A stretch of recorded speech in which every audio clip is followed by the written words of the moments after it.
Hari ini terus terang saya sedih sekali karena ada satu berita di mana ayah dari Farel Prayoga, seorang penyanyi cilik yang beberapa tahun lalu sangat dikenal dan viral sekali namanya karena sempat menggoyang istana dengan lagu Ojo Dibandingke.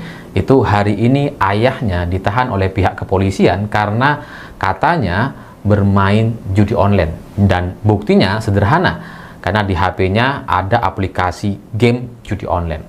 Dan atas berita ini, itu Farel dengan manajemen juga sudah berkomentar bahwa ya bagi Farel tidak ada pembelaan apapun kepada ayahnya atau bapaknya, karena ya kalau memang sudah melakukan kesalahan ya mau diapain lagi, memang mungkin itu yang terbaik dan supaya ini kemudian diproses dan menjadi pelajaran. Sementara dari pihak manajemen katanya ya ini tidak mengagetkan karena memang sebelumnya juga sudah dalam pengawasan atau sebelumnya pernah juga terlibat kasus semacam ini, meskipun itu tidak sampai kemudian ditahan oleh pihak kepolisian.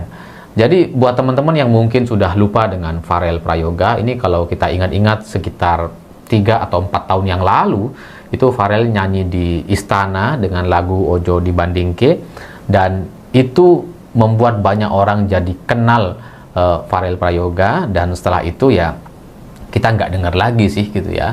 Memang ketika awal-awal dia muncul di sosial media, dia ini kan pengamen jalanan bersama bapaknya, kemudian dibicarakan oleh banyak orang dan diberikan panggung di istana yang begitu megah, sampai kemudian dia tiba-tiba menjadi penyanyi cilik yang diundang kemana-mana gitu. Dan tapi bagaimanapun banyak orang kemudian jadi lupa latar belakang Farel ini seperti apa. Latar belakangnya adalah pengamen jalanan bersama bapaknya. Dan kalau sekarang kemudian orang tuanya terkena kasus judi online atau bermain judi online, ya memang itulah segmennya. Segmen judi online memang di kelas menengah ke bawah atau ya bawah sekali. Ya kelompok orang-orang seperti Farel Prayoga dengan keluarganya di pedesaan-pedesaan, ya mungkin juga pengamen jalanan, orang-orang jalanan, mungkin juga ya orang-orang yang bekerja di bawah UMR, mereka lah target dari aplikasi judi online ini. Dan karena mereka adalah orang-orang yang tidak terlalu paham dengan aturan hukum, soal mekanisme penyelesaian kasus, mungkin juga tidak punya akses untuk mendapatkan pembelaan dari pengacara dan sebagainya, itulah kenapa membuat banyak orang, nggak cuma ya Farel Prayoga, ini juga pernah saya ceritakan di video sebelumnya, banyak orang yang kemudian tiba-tiba kena razia, di HP-nya ada game judi online atau game yang dianggap adalah judi online, dan setelah itu mereka dikenakan dengan pasal 303 KUHP tentang perjudian, di mana ancaman pidana bagi tersangka adalah hukuman penjara paling lama 10 tahun atau ini bukan atau denda maksimal 25 juta. Yang terjadi di banyak daerah, yang terjadi kepada ratusan atau bahkan ribuan orang masyarakat Indonesia, orang-orang desa, banyak dari mereka dirazia HP-nya, terutama pada hari Jumat gitu ya. Itu kemudian di warung-warung, di tempat-tempat yang ada wifi gratisnya, kemudian dikumpulkan HP-HP itu ya, dan setelah itu dicek apakah di HP-nya ada aplikasi atau game yang terinstal dan dianggap sebagai game judi online. Kalau ada gitu ya, dan kemudian ketahuan, ya maka pemilik HP itu akan langsung kemudian ditangkap dan ditahan. Dan biasanya setelah itu akan dimintai uang, sejumlah uang sekitar 10 atau 15 juta. Ini rata-rata tarif yang saya tahu dari banyak sekali cerita. Aturannya memang aneh, memang modusnya seunik itu gitu ya. Biasanya terjadi pada hari Jumat, terus kemudian ditahan sehari hari Sabtu, tapi sebelum hari Senin itu juga harus langsung dibayarkan. Supaya apa? Supaya kasus ini tidak naik ke penyidikan atau di sidang. Biasanya bahasa-bahasa yang disampaikan oleh para oknum seperti itu. Dan ya terbukti sudah banyak sekali orang yang bayar, ditangkap hari Jumat, ditahan hari Sabtu, Sabtu sore atau Minggu pagi juga sudah keluar asalkan bisa bayar. Dan negosiasi harga itu, entah itu 10 juta rupiah atau 15 juta rupiah yang diminta kepada masyarakat, itu bisa sangat beragam sekali, dan kita tidak benar-benar tahu sebenarnya uang ini itu masuk kemana. Apakah benar masuk ke negara dan kemudian ini ada prosesnya, atau ya ini masuk ke dalam kantong-kantong oknum saja. Tapi pada intinya ini terjadi terus-menerus, dan sekarang ayah dari Farel Prayoga yang ikut kemudian menjadi korban. Ya kalau dari sisi pasal 303, penyelesaiannya ya sesederhana tadi. Denda 25 juta atau ya penjara 10 tahun. Siapa yang mau penjara 10 tahun? Ya mending bayar gitu kan. Dan karena ini menyangkut soal ayahnya Farel Prayoga gitu, maka mungkin isu ini akan dikawal untuk kemudian jadi transparan dan di jalan yang benar. Tapi seandainya ini menyangkut orang lain dan bukan soal Farel Prayoga, ya mungkin penyelesaiannya kayak yang tadi gitu. Penyelesaiannya ya ada negosiasi, terus kemudian dibebaskan begitu saja.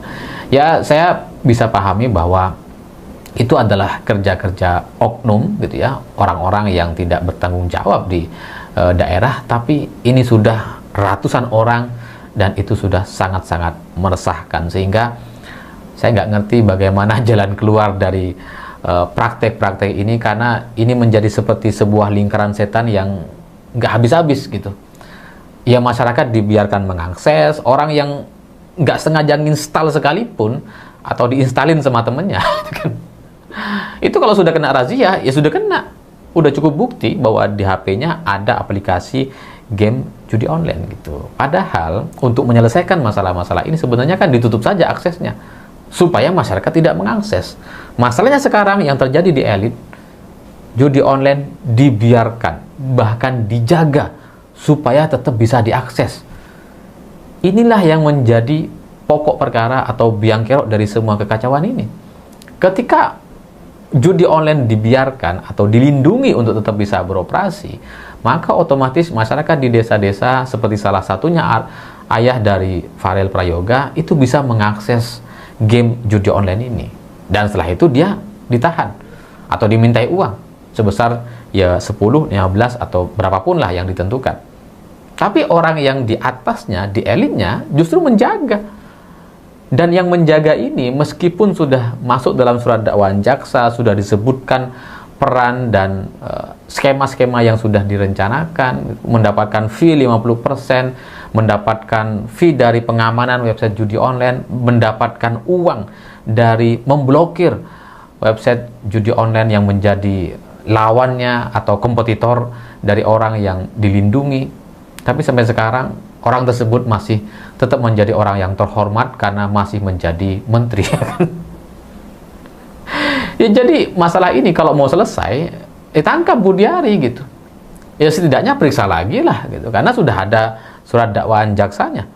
Ya kalau Budiari tidak ditahan dan kemudian di bawah pihak kepolisian terus melakukan razia kepada masyarakat dan orang-orang yang dianggap bermain judi online, ini kan jadi nggak seimbang gitu.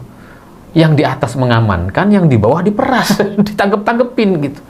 Kan percuma nangkep orang-orang kayak ayah Farel Prayoga buat apa gitu. Ya paling dapat uang lah sedikit, 25 juta lah gitu ya. Tapi kan nggak seberapa gitu. Nggak ada gunanya. 1 juta orang seperti ayah Farel Prayoga, itu kalau ditangkepin semuanya, nggak akan menyelesaikan persoalan. Tapi kalau Budiari, 1 orang ditahan, itu udah pasti akan membuka banyak sekali mafia-mafia judi online yang selama ini dilindungi atau bahkan terjadi pemblokiran terhadap kompetitor dari website judi online ini. Jadi ya kalau ini nggak ditahan, nggak diperiksa lagi, nggak dijadikan tersangka, ya selamanya akan jadi lingkaran setan kayak gini nih. Masyarakat akan terus bermain gitu. Dan ya, tapi hidup itu memang tidak adil sama sekali gitu. Karena kalau kita ngelihat ayah dari Farel Prayoga, oke lah gitu ya, katakanlah dia ini bersalah, katakanlah dia ini apa ya, mania judi online gitu ya, memang penjudi lah, katakanlah seperti itu. Tapi yang dia rugikan hanya dirinya, anaknya dan keluarganya. Orang lain nggak dirugikan, ya kecuali dia ngutang gitu ya. Tapi kalaupun dia merugikan, itu pasti daya rusaknya tidak sehebat seorang menteri atau para tersangka yang hari ini sudah ditahan oleh kejaksaan, oleh kepolisian. Jadi ya kalau kemudian ini tidak mau diproses gitu ya, bandarnya tidak dihabisi, ya maka selamanya orang-orang di desa akan terus bermain dan mereka ya akan selalu menjadi incaran para oknum yang mencari uang dari alasan pasal 303 KUHP tadi gitu. Jadi ya ini aneh sekali. Satu orang menteri, beberapa orang, 20 orang pegawai atau pejabat kementerian yang menyengsarakan jutaan orang sampai hari ini masih belum diproses.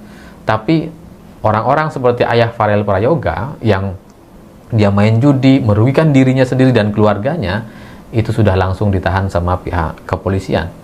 Jadi mau sampai kapan gitu ya? Mau sampai kapan masalah ini nggak selesai-selesai? Jadi ya kalau misalkan Indonesia benar-benar mau memperbaiki diri, maka mulailah dari level elitnya. Kalau rakyat biasa nih ngikut aja mereka gitu. Kayak ayahnya Farel Prayoga, kalau nggak ada yang bisa dia akses. Soal judi online, ini selalu saya sampaikan, sudah banyak korban dan lain sebagainya. Tadi juga termaksud disampaikan oleh Bung Ali Rahman, ayahnya Farel ya, yang penyanyi cilik itu ya ditangkap karena judul ini drama atau apa ya, ini menjadi tanda-tanya. Tapi Budi Ari juga kan diduga terlibat juga dan bahkan sudah menjadi terdakwa ya kalau nggak salah ya. Tapi kok masih bebas-bebas saja, masih bisa ketawa-ketiwi juga tuh beliau, saya lihat ya. Masih kayak legah juga, masih bebas-bebas saja. Kapan diproses? Ya. Tapi ya rasa-rasanya sih memang harus cepat dia. Memang harus cepat gitu ya. Sebelum muncul korban-korban baru. Ya, pemberantasan judi online itu harus dituntaskan sampai akar-akarnya. Tapi kalau kita melihat kondisi saat ini, ya rasa-rasanya harapan itu ya nggak tahu tersampaikan atau tidak gitu. Kalau melihat kondisi saat ini kan begitu. Yang ditangkap itu jangan pemainnya, bukan adminnya atau apa gitu ya. Mereka hanya bekerja, misal admin slot misalnya gitu ya, atau judi-judi online atau apalah itu ya, yang penyebar website ya, atau ya semacam yang penyebar lah gitu ya, dan lain sebagainya. Bukan itu yang ditangkap. Ya mereka bekerja juga. Ya ditangkap itu siapa? Ya orang di balik tersebarnya website ini. Tangkap bandarnya langsung. Atau blokir sistemnya. Menkominfo kan bisa juga blokir sistemnya pada saat itu. Budi Ari kan Menkominfo juga di era Pak Jokowi. Kenapa nggak diblokir aja? Malah beliau tetap kedapatan katanya diduga menerima 50% dari judi online. Ya semacam jatah lah mungkin ini ya, atau apa gitu ya. Ini kan sangat aneh gitu. Rakyat korban, ternyata ada seseorang yang mendapatkan keuntungan di tengah-tengah banyaknya korban yang terjadi ya. Coba kita lihat komentar teman-teman kita. Ini menarik kayaknya ini. Rakyat ditangkap, Budi Ari yang mengamankan judul aman bebas ya. Pejabat-pejabat dan jenderal-jenderal polisi yang jadi backing judi online itu yang harus diberantas dulu. Bukankah pungutan judi online jadi nafkah kantung mereka? Tergantung levelnya Pak. Level ayah Farel mungkin bisa jauh di atas sekedar 25 juta. Dan bagi mereka, nangani begini ini jelas lebih mudah walau kecil. Yang didapat adalah pengalinya, Ping Piro ya.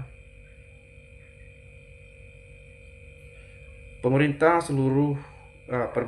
suruh nutup server ya, bahwa diperas 25 juta iklan saweran di mana-mana ya. Sampai hari ini masih mempropagandakan judul kok enggak ditangkap. Banyak warga yang ketangkap judul. Yang lucunya bukan pasal judi 303 yang diterapkan, namun mereka dikenakan pasal Undang-Undang ITE. Ngapain ITE? Pencemaran nama baik atau apa? Tangkap bos besar dan tutup amplifikasi judi online, bukan pemainnya. Bisa dibuat kesempatan oleh oknum polisi untuk memeras. Yaitu tadi, ngapain pemain yang ditangkap? Gak ada gunanya ya. Yang backingnya ini yang ditangkap, yang mengamankan judul ini yang ditangkap. Bandarnya kalau bisa sekalian yang ada di Indonesia misalnya, kejar tuh sampai dapat, sampai tuntas, ditangkap. Kalau pemainnya ditangkap ya pasti muncul pemain-pemain baru juga nantinya, kan begitu. Jadi saya sangat disayangkan sekali kalau ini belum bisa betul-betul diberantas sampai tuntas ya. Kemudian namanya saja negara konslet 62. Hukum tegasnya cuma rakyat kecil, tapi kalau sama kelompoknya oknum penguasa atau pejabat, hukum jadi loyo. Di Indonesia emang yang main judul memang cuma ayah Farel. Tangkap semua yang main judul kalau mau serius. Dan jangan lupa bandar dan pelindung judul dihukum mati bila perlu. Jadi jangan rakyat kecil yang selalu dikorbankan. Banyak yang sudah jadi korban judul, rumah hilang, semua hilang, tapi pemerintah tak pernah peduli nasib rakyatnya. Aneh memang, yang rajanya judul masih aman-aman aja, sedangkan rakyat kecil gampangnya ditangkap. Kenapa akun judulnya masih aman tidak diblokir? Polisi memang hebat, bisa melindungi pejabat korup dan bos-bos judul. Tapi kalau masyarakat kecil yang akses ditangkap dan tidak luput dari permintaan uang damai, itulah anehnya. Gibran main judul dan Fufafa, kok bebas malah jadi wapres? Bayar polisi berapa? Budiari yang terima berapa? Ya, kok bebas, kan begitu. Ini kan anehnya juga ya, negeri ini kalau sampai seperti itu. Makanya judi online dibiarkan sehingga itu dijadikan lahan oleh oknum, dapat tangkap-tangkapan dari para pemain judi online. Sebenarnya masalah judul ini mudah sekali untuk diidentifikasi dan dicarikan solusi. Tinggal kemauan dan keberanian yang gak ada. Ya kalau uangnya bermain ya teman-teman tahulah ya. Saya perlu sampaikan saya rasanya ya. Mungkin kalau Anda punya pendapat lain juga terkait hal ini, boleh silakan sampaikan. Mungkin dari saya itu saja. Terima kasih, salam dan sampai jumpa.